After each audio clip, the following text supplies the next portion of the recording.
Olá, pessoal, tudo bem?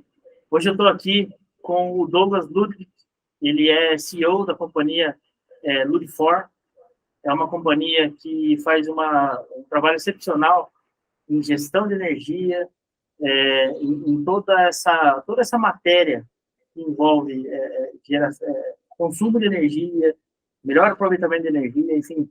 Eu ainda não conheço muito a fundo a empresa, mas o Douglas vai ter a oportunidade de nos passar. Mas todo esse conteúdo, para quem está na direção de uma indústria, a maioria delas, a grande maioria das indústrias consomem muita energia, tenho certeza que vai ser uma grande aula, e quem nunca ouviu falar nesses temas que a gente vai abordar hoje, vai servir pelo menos de alerta aí, que existem grandes oportunidades no mercado. Douglas, seja muito bem-vindo. Eu sempre inicio a conversa perguntando, né, quem é o Douglas? Perfeito, Ricardo. Primeiro, eu gostaria de agradecer a presença aqui na Indústria S.A. Podcast. Basicamente, aqui, vou falar, pai de 2 filhos, engenheiro, entrei na empresa aqui em 2005, a empresa foi fundada em 1995, depois de, digamos, estou na 3ª geração no mesmo segmento, né? Meu avô trabalhava em usina de distribuidora de energia na C3E, aqui no Rio Grande do Sul. Meu pai, que fundou a empresa em 95, trabalhava na distribuidora, e eu trabalhei depois na engenharia da distribuidora, né? Então foram 3 gerações aí no mesmo segmento, né? A Ludfor, contando um pouco da empresa, um pouco aqui da gama de trabalho que nós atuamos, né? O que é basicamente? Atuamos inicialmente lá em 95, basicamente no mercado cativo de energia, fazendo correção do fator potência, enquadramento tarifário, ajuste de demanda, né? E foi evoluindo aí, juntando equipes boas. Hoje contamos aí com em torno de 135 pessoas aí nas principais empresas, né? E atuamos em N segmentos, né? Hoje são 5 principais segmentos de atuação aqui na empresa. Temos a Ludfor, que é a parte de gestão no mercado livre de energia. Hoje está entre as top 3 do Brasil, na parte de serviços, né? Nessa empresa, que hoje são 135 colaboradores que trabalham aqui, atendendo das mais diversas empresas em todo o Brasil, em torno de 2.200 fábricas, indústrias ali, empresas, né, que consomem muita energia elétrica. Temos o segundo segmento, a parte de comercialização de energia, para fazer compra e venda de energia elétrica entre usinas e consumidores, né? Basicamente para dar essa liquidez, esse montante de energia elétrica que os nossos clientes precisam.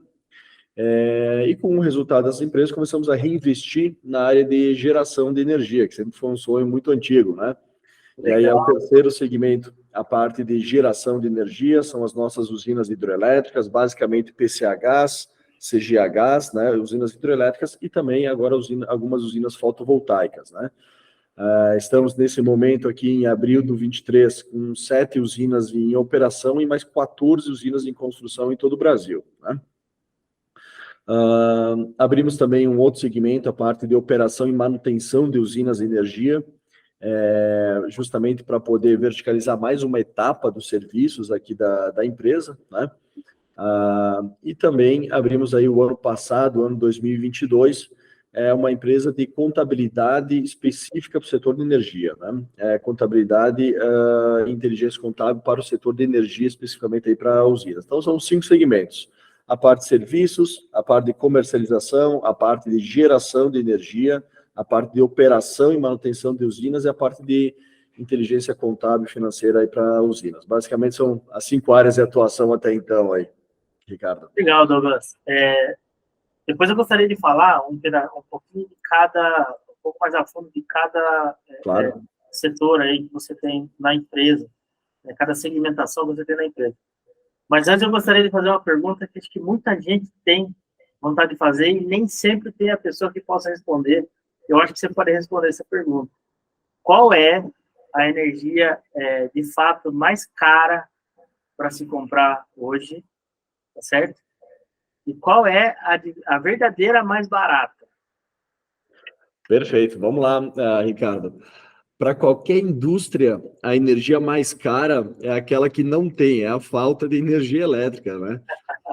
Então, se a gente parar para imaginar uma indústria sem energia elétrica, o lucro cessante do custo de não ter essa energia elétrica é extremamente alto, né?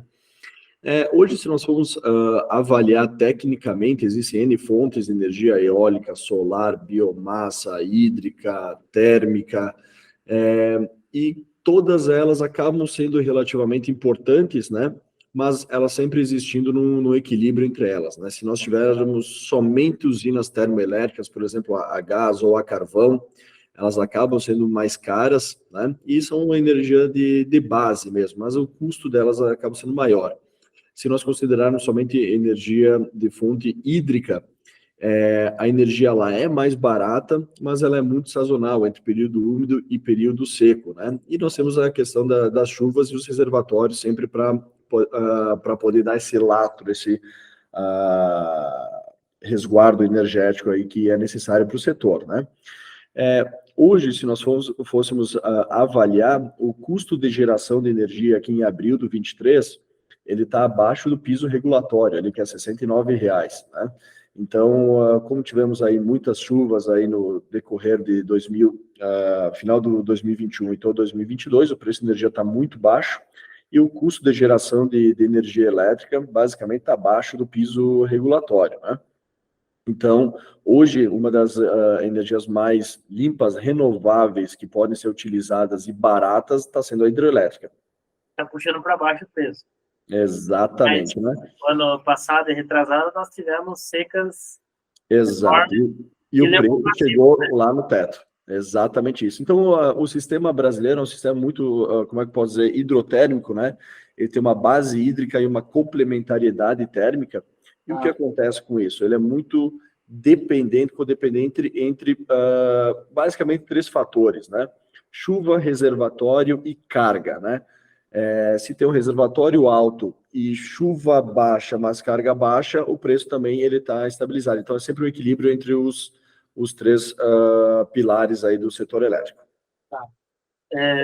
Bom, eu imagino que um percentual maior da geração de energia nacional seja hídrica mesmo, né? Seja hoje, se nós considerarmos ali, a maior parte da geração de energia acaba sendo hídrica, né? E o Brasil tem uma façanha muito boa, que ela tem uma complementariedade entre a hídrica, a solar e a eólica, né? Sim. Então, se nós pegarmos assim o período seco do submercado sudeste, tá? Ele acaba complementando com a safra de ventos no submercado nordeste. Então, o que acontece? Quando não tem chuva no sudeste, está tendo muito vento no nordeste e é escoada essa energia para o sudeste. Então, a complementariedade entre essas duplas sazonalizações ali, ela é bem grande, né? Legal.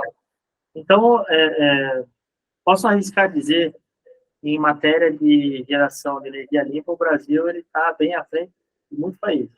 Exato, acho que só deve passar, deve ficar perto de uma Noruega, algo do tipo, senão hoje o Brasil tem uma das matrizes de energia mais limpas e renováveis do mundo, né? Justamente por essa base hídrica e esse forte investimento do governo ali de expansão do setor elétrico na base de fonte renovável, né? Que é CGH, PCH, eólica, solar e também biomassa, né? Que daí, por exemplo, queima de cana-de-açúcar, a qual fecha todo o ciclo do carbono. Sim, legal. Douglas, agora indo para um outro tema, né? Uma outra parte, só para depois a gente ir juntando tudo isso.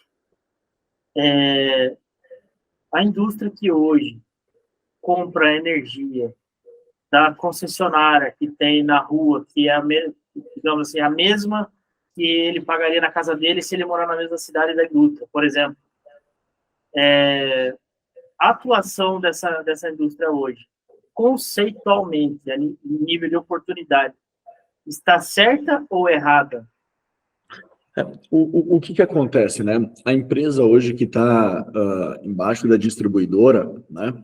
A distribuidora são monopólios regionais. O cliente nunca vai deixar de ser cliente da distribuidora, a empresa nunca vai deixar de ser cliente da distribuidora, porque a rede chega até ela, né? E tem que pagar por esse serviço de entregar energia elétrica até a fábrica, né? O que acontece hoje é o que, basicamente?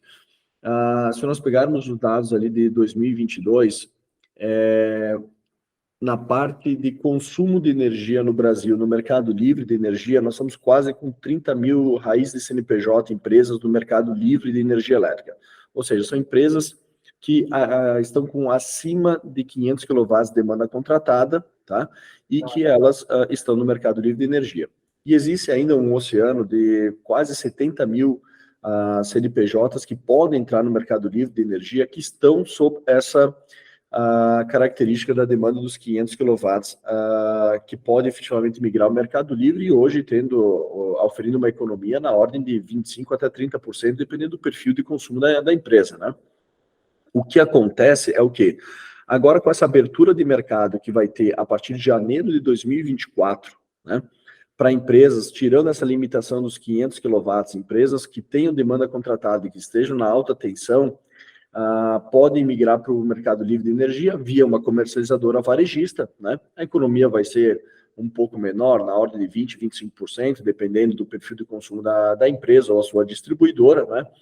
Mas ela consegue oferir essa economia considerando e comparando que o concorrente dele acaba não tendo, né? Então, as empresas têm que buscar essas oportunidades de redução de custos e ficarem mais competitivas, efetivamente, frente aos seus concorrentes, frente a todo o cenário nacional, né? Sem dúvida. Hoje você saberia me dizer, pode ser em caráter especulativo, tá? Não precisa, obviamente não foi pedido isso antecipadamente, mas mais ou menos quantos por cento das indústrias nacionais atuantes no Brasil, né, hoje trabalha com a compra de energia no mercado livre?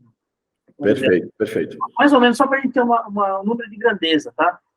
Hoje, se nós considerarmos assim, como os eletrointensivos, os principais consumidores de energia elétrica, eles já migraram para o mercado livre, né?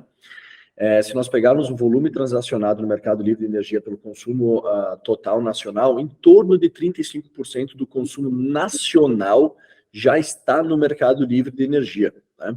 É um consumo relativamente muito grande. Mas se nós segmentarmos somente daí a parte industrial, chega quase a 88% do consumo de energia da indústria já está no mercado livre de energia, né? A questão toda aqui são grandes consumidores que já fizeram esse processo de migração, porém, aí agora a capilaridade desse restante do consumo industrial é que tem um volume relativamente menor de energia, mas uma quantidade maior de CNPJs, né? Então, a gente pode considerar ali em torno de 35% do consumo de energia no Brasil já no mercado livre de energia e quase 88% do consumo das indústrias efetivamente já no mercado livre de energia. Então, isso só reforça que é um modelo aí extremamente consolidado, né, que traz essa redução de custo para o industrial, né, para a sua fábrica, né? E para nós termos uma ideia, o ano passado já tivemos mais de 160 bilhões de reais de energia elétrica transacionada no mercado livre de energia, né? Então são volumes efetivamente grandes. Caramba. E assim, olhando por todo esse cenário, olhando toda essa volatilidade da energia, tempos de chuva, o valor cai bastante, em tempos de seca, o valor estoura, chega a bandeira vermelha, enfim, isso para o consumidor tradicional, né? Isso. Como funciona isso no mercado? E quais são as oportunidades que você enxerga para as empresas que eventualmente têm caldeiras dentro, têm gerações de energia e de repente poderiam estar tem sobra de energia, vamos dizer, né? E poderia estar aproveitando, enfim, quais são as formas de aproveitar, só para a gente ter uma visão aí. Perfeito, Ricardo, ótima pergunta. Basicamente, o que acontece? Quando uma empresa ela tem a possibilidade de fazer, digamos, uma autoprodução, uma cogeração de energia elétrica, ela tem caldeira, ou ela tem um sistema fotovoltaico em seu telhado, por exemplo, né? Ou seja, ela está fazendo a geração de energia muito próximo à carga, né? O que acontece? É só basicamente deixar o contrato de fornecimento de energia com todas essas características específicas dessa empresa, né? Então, hoje, qual que seria a melhor viabilidade? Uma empresa, independente da oscilação de preço que existe no mercado livre de energia, ao qual a oscilação ela é muito maior, por exemplo, que o índice Ibovespa, né? O preço de energia ele pode chegar a alterar no decorrer de um ano quase em 10 vezes a magnitude, né? Digamos de R$ 60 a R$ 600, é muita oscilação do preço de energia, né? Então, o que acontece na prática, né? As empresas elas não podem ficar susceptíveis a essa oscilação de preço. E o que acontece, né? Elas fazem um contrato de compra de energia a futuro, né? Já travando o preço. Então, por exemplo, hoje uma empresa que ela vai fazer a migração do mercado livre de energia segundo semestre de 2023, ela compra energia de fonte convencional, pelo menos para os próximos 4 a 5 anos, com preço base abaixo de R$ 100, né? E existe a fonte incentivada, aí que tem sempre um spread em cima, que varia ali entre R$ 30 e R$ 35, né? Mas que garante o desconto na TUSD do consumidor, o pedágio da distribuidora, né? Então, o que acontece? A empresa faz o contrato de fornecimento de energia, esse contrato de fornecimento de energia já trava o preço, e aí ela já sabe, em relação ao mercado cativo, quando está na distribuidora, qual o efetivo ganho que está sendo oferido na empresa, né? E, nesse mesmo contrato, tu pode deixar cláusulas que permitam ter uma autoprodução, que permitam ter uma cogeração, uma caldeira solar dentro da empresa, permita ter todas essas características, porque o empresário, o que ele tem que se preocupar é o quê? Em produzir com a melhor qualidade possível, com o menor custo possível. O fornecimento de energia e o contrato de energia não pode ser uma dor de cabeça.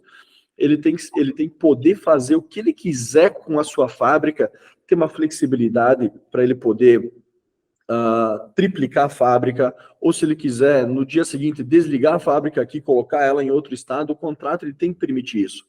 Ampliar uma autoprodução, ampliar uma caldeira, uma cogeração que ele tenha, reduzir o consumo de energia pela metade para fazer com que ele pague somente o consumo efetivo que ele tenha na fábrica a um preço já acordado que é abaixo da distribuidora para ele garantir essa economia dentro da fábrica. Entendi. E em todos esses quesitos, a Ludifor, ela possui soluções para apoiar as empresas que, eventualmente, aproximadamente 88% dos grandes consumidores aí, que são grandes indústrias aí, que consomem um alto índice de energia, eles já estão dentro desse mercado, praticando bem ou mal, já está inserido no mercado livre. Mas a gente tem uma fatia aí, e aí, como você disse, né, é bastante capilarizado, né, bastante pulverizado, de CNPJs aí que, eventualmente, eu mesmo esses dias eu me espantei. Eu fui visitar um amigo que tem uma pequena indústria e, sei lá, 20 funcionários, 25 funcionários, e a conta de luz dele é quase R$ 200 mil por mês. Exato. Caramba! Esse daí já pode migrar para o Mercado Livre há um bom tempo. Pois é. Até depois eu vou comentar com ele, eu vou falar, ó, procura o mas é o tipo de situação que eu imagino que não só essa empresa, mas muitas outras empresas poderiam já estar aproveitando de um recurso que é totalmente legal, é totalmente seguro, né? Até gostaria que você depois também passasse sobre essa questão de segurança. Porque às vezes a gente acha que mola demais, só desconfia, né? Então, acha que é algo que tem algum jeitinho brasileiro e, na verdade, está tudo regulamentado, né? Exato. O que acontece, o mercado está regulamentado lá desde 2001, né? Então, N empresas já estão no mercado livre de energia, e o que acontece muitas vezes é até falta de tempo e falta de conhecimento acaba sendo do empresário, né? Porque ele está tão preocupado em deixar com que a sua indústria seja eficiente, eficaz, busque o melhor formato, aumente o faturamento, reduza custos, mas a energia elétrica muitas vezes ela acaba sendo subjugada e deixada de lado, né? Sim. E na questão da segurança, uma coisa que é bem importante, vamos lá, uma fábrica, uma do lado da outra, né? Uma fábrica no mercado cativo, outra fábrica no mercado livre de energia. Faltou energia elétrica? Faltou para as duas. Caiu poste na rede, caiu poste na rua, desculpa, faltou energia elétrica para as duas. A qualidade do fornecimento de energia elétrica é exatamente igual tanto no mercado livre quanto no mercado cativo, né? A única diferença, basicamente, é papel, né? Que tu faz um contrato de compra de energia ao qual tu tem algumas opções. Ou tu faz um contrato travado pelo preço de energia, ou faz um contrato, não, eu quero travar 10, 15, 20% de redução de custo em relação à distribuidora de energia, né? Mas a qualidade do fornecimento de energia passa a ser, continua sendo exatamente a mesma, né? Alguns benefícios, alguns diferenciais é o quê? A empresa, muitas vezes, em algumas as distribuidoras, das 18 até as 21, tem o horário de ponta, que o pessoal chama. Algumas distribuidoras têm esse horário deslocado, mas ao qual o preço da energia elétrica chega a ser 7 vezes e meia, 8 vezes mais caro do que o horário normal, dependendo da distribuidora. E o que acontece? No mercado livre de energia, o preço da energia nas 24 horas do dia é o mesmo. Então, se ele quer consumir às 3 da manhã, 3 da tarde, 6 da noite ou 6 da manhã, ele pode consumir. O pedágio ainda da distribuidora ainda é mais caro nesse horário, né?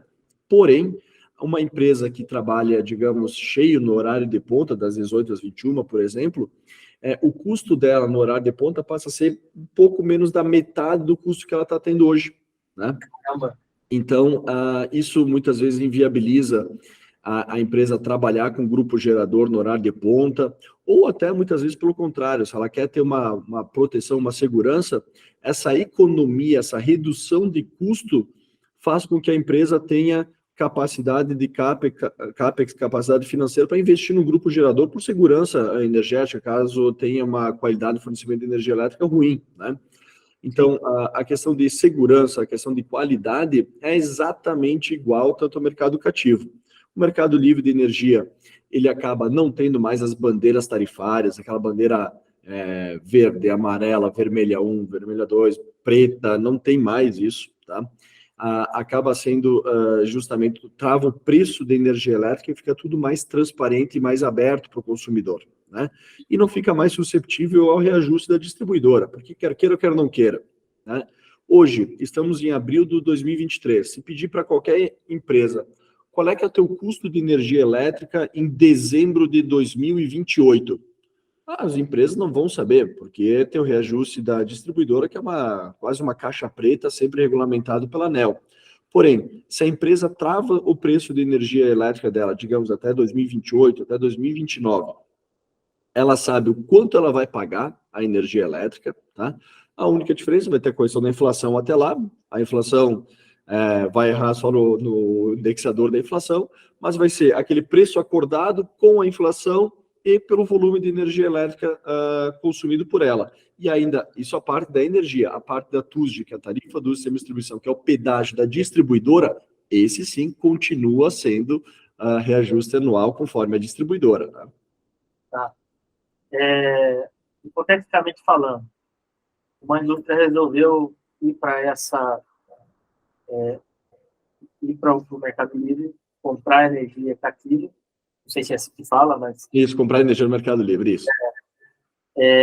Mas, eventualmente, ele comprou uma demanda e no meio do caminho, daqui 6 meses, por exemplo, um rearranjo interno e o consumo de energia dele caiu para metade.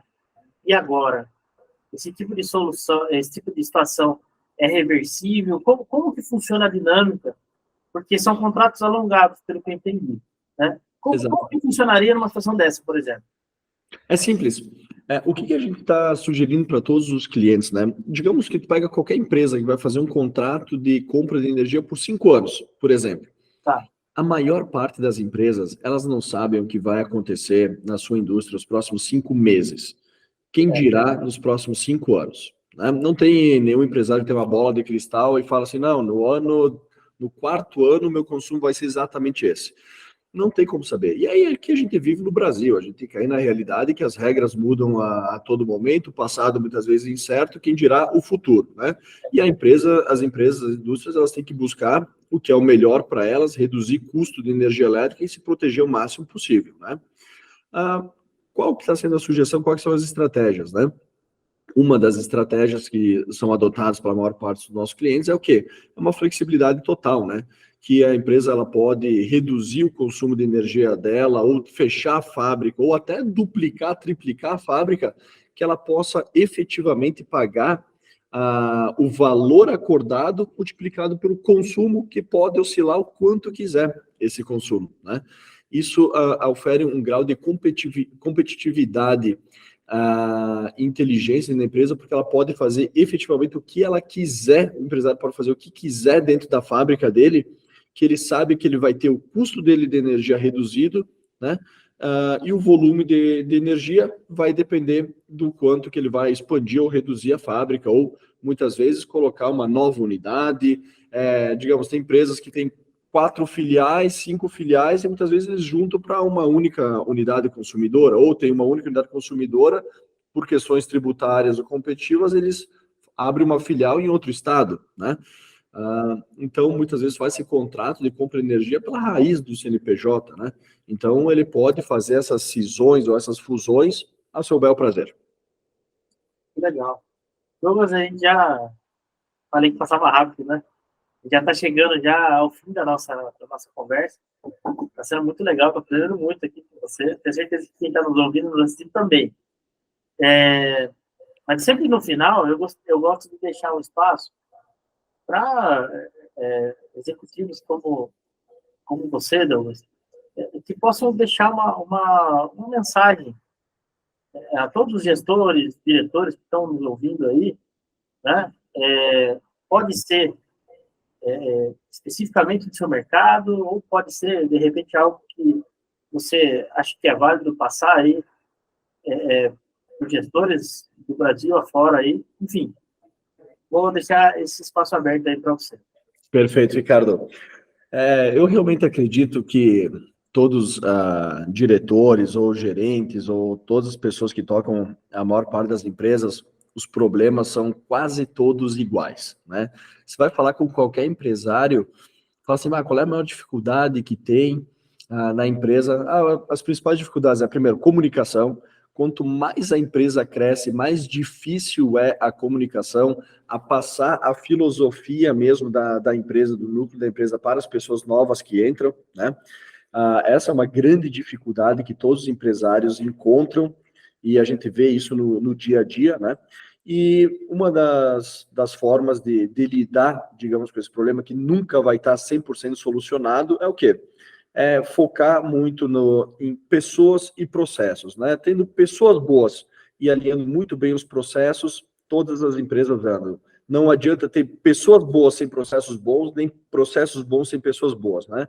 Então, o CNPJ não é nada diferente ali do que um agrupado de CPFs ali buscando sempre fazer o melhor. Então, tendo esse agrupado de CPFs ali com uma comunicação muito boa, bem alinhado, mostrando o norte para onde a empresa quer ir, fazendo uma comunicação muito bem feita, é fundamental aí para o crescimento não só da empresa, mas todas as famílias que acabam orbitando essa empresa aí, que acabam dependendo da empresa.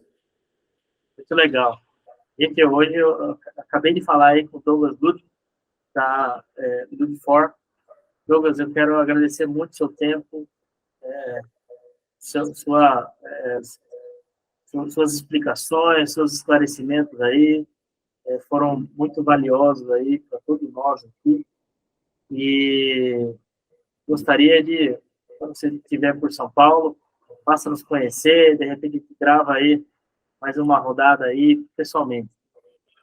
Perfeito, Ricardo. Muito obrigado aí pela oportunidade de apresentar um pouco da Ludfor, tentar elucidar um pouco mais os detalhes aí do setor de energia, que não é um setor fácil, é um setor em constante mudanças, né? Mas assim como o setor em constantes mudanças, é necessário para o Brasil, necessário para as indústrias aí do Brasil estarem a par das mudanças para serem cada vez mais competitivas e atualizadas nesse cenário sempre que temos em frente. Muito obrigado. Um grande abraço. Obrigado, Ricardo. Tudo bom? Tchau, pessoal. Tchau.